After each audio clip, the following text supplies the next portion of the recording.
Hey, welcome to Deadpan Kitchen. Today we're making Banh Xeo because I was craving something savory and crispy. You know, like my personality. Banh Xeo is a Vietnamese crepe, probably inspired by France. But unfortunately for the French, we made it better. It's like when someone copies your homework but somehow gets a better grade. I'm using this pre-made mix because I'm not here to impress anyone. If you feel like being that girl who makes everything homemade, go ahead. The ingredients are somewhere on the internet. Find them yourself. For the filling, I'm using pork and shrimp, but you can use whatever protein you have that's on the brink of expiration. I was going to add vegetables too, but that would require effort, and we all know how I feel about that. If you've never had Banh Xeo, you're about to witness something that will change your life, or at least the next 15 minutes of it. Maybe. Let's get started before I change my mind. Sure, let's do it. First, you need to prepare the batter. Open your mix and dump it into a bowl. Don't forget the top portion, which is turmeric. It'll make your crepes a nice yellow color, like the sun, if the sun had given up on all of us. Just don't get turmeric on your clothes unless you're trying to create a new fashion trend called I don't care anymore.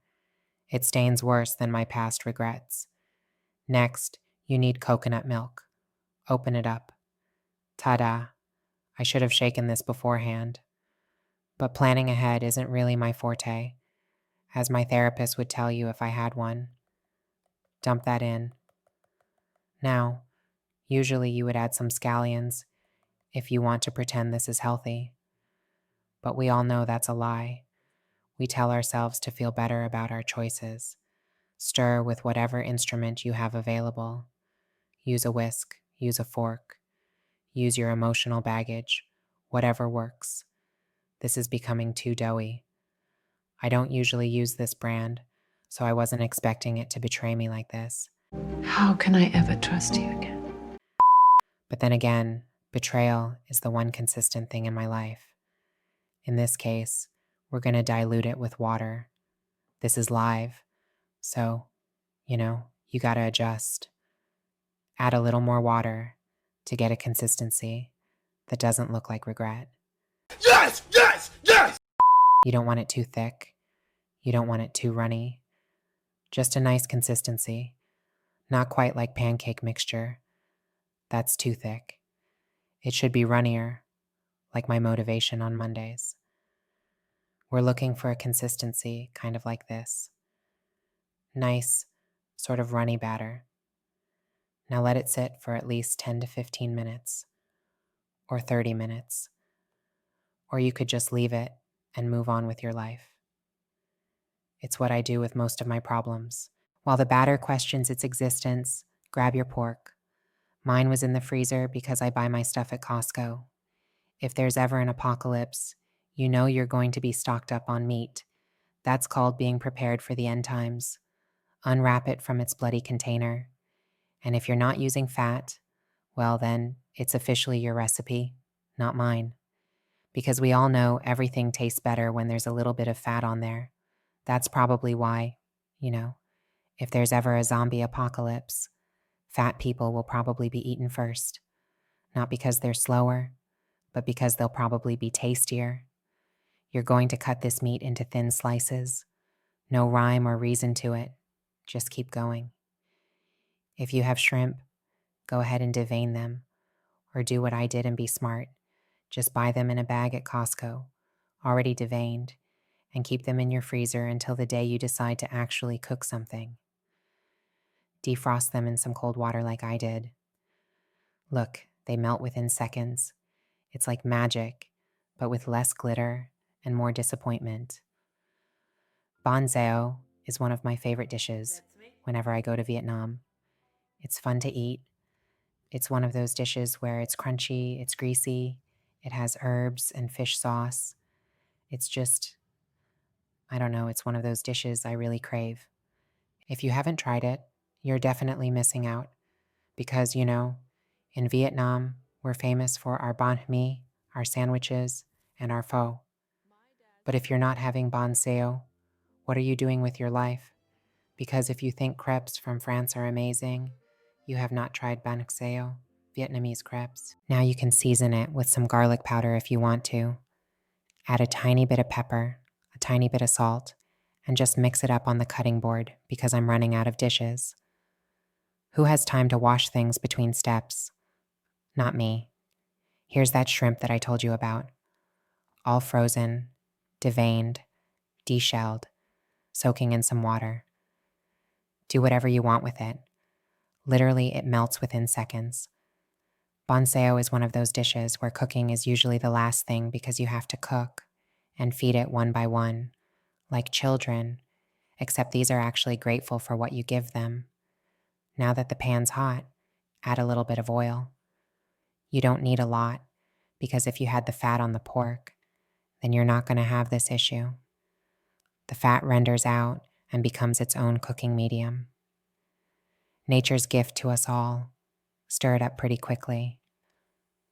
Everything's going to be cooked a second time, so you don't have to really worry that you're going to die if it's not fully cooked. You just want to get everything that nice brown color. Once the pork looks about this color, you're pretty much good. Set it aside and now do your shrimp really fast. They cook in seconds and turn a nice pink color like this. Then you are pretty much done. Let's go, baby, let's go! Throw them into your little Tupperware. And if anyone says, you're mixing the two proteins together, well, you probably put worse things in your mouth than this, so suck it up. So, with the shrimp, if you're fancy and rich, you can keep them whole. But what I like to do is split them in half to make it seem like I'm a little more wealthy than I actually am. Because the crepes are flat, you want something that's not too bulky. Let them cool a bit, then just cut them in half like that.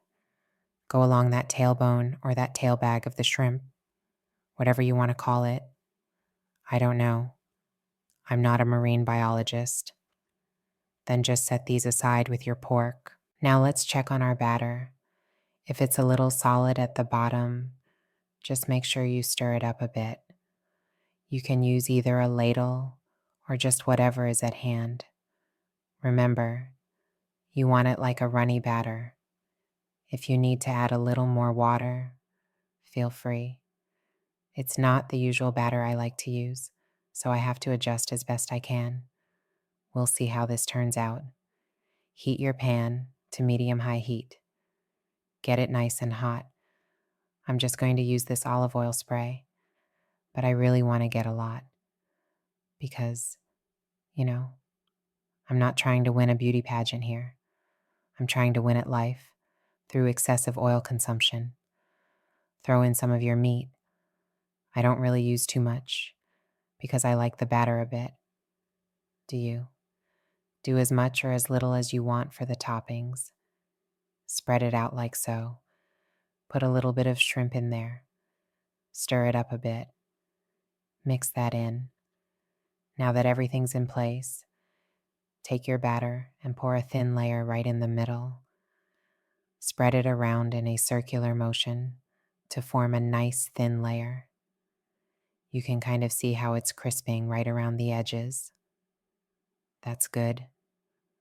Keep swirling the pan around to spread the batter. Once everything kind of stops dripping, then you're good to go. If you want to add bean sprouts, carrots, mung beans, or green onions, now is the time. I don't like any of that stuff, so I'm skipping it. Put the lid on and let it steam for a bit. You're going to hear that sizzle, sizzle. That's the reason why it's called Banh Xeo, because of that sizzle sound. See how the edges are getting crispy? You can tuck them in like so. If you're feeling really extra crispy today, add a little more oil around the edges underneath to help get more crunch. But if you're happy with how it is, just let it cook a little bit longer. See how it's lifting there? That's great. Look at that beautiful golden color. That's what you want. Turn off the heat and let it rest for a bit. The residual heat will finish crisping it up. There you go. This is Banh Xeo. Doesn't it look great? Beautiful. Usually you'd eat it with lettuce and herbs and wrap it up, but the grocery stores weren't open because I decided to make this at a completely unreasonable hour. So we're improvising. Obviously, you need your special Vietnamese fish sauce for dipping. If you want the recipe, I have a video for that. Or Google exists, whatever.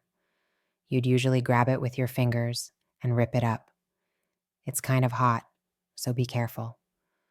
Because I don't have lettuce to wrap it in, I'm just going to use a fork and knife. Not the traditional way, but who's watching? Oh, right, you are. Crispy outside, soft and savory inside. The perfect comfort food for when you're questioning your life choices at 2 a.m. It's perfect. And that's Banh Xeo, a Vietnamese crepe that puts French crepes to shame. Sorry, not sorry, France. If you make this, you don't have to make it pretty. Mine definitely isn't winning any beauty pageants, but it tastes amazing, and sometimes that's all that matters. Like people, ugly on the outside, but beautiful on the inside. Sometimes. Before I go, leave a comment telling me what other food you want me to make while maintaining this concerning level of emotional detachment.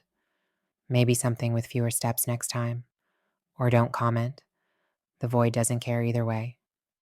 Thanks for watching. Or not watching. Maybe you just left this on while you went to do something more important with your life. I respect that. Bye. Bye. See ya.